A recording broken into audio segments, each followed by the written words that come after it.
I'm seeing some articles out in the media talking about what the Democrats plan to do or could do should Kamala Harris win the election and then not have a favorable Senate afterward, because Republicans would try to hold anything up, including Supreme Court justice picks.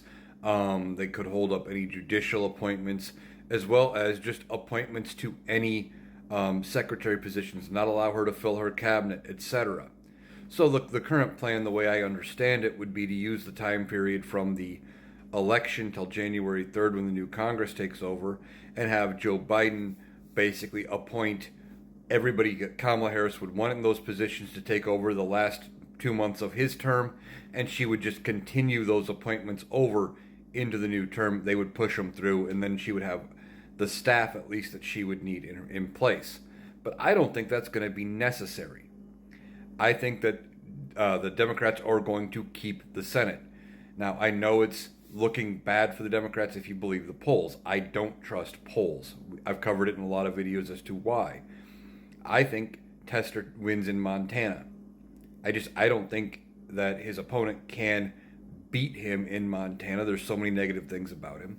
Beyond that, if Tester wins Montana and every other seat goes to the party that it currently is held by, except for West Virginia, Democrats have the Senate. That's all it takes.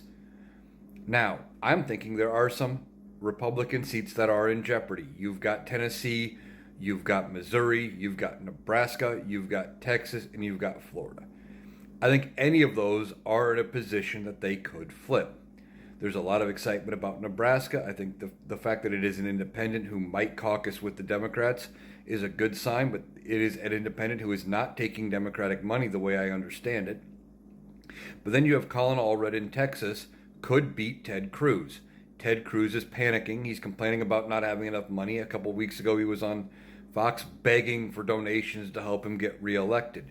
He's not doing well in this race. And you have Rick Scott in Florida. Same thing. He's not doing well. He's unfavorable in Florida. He's not great.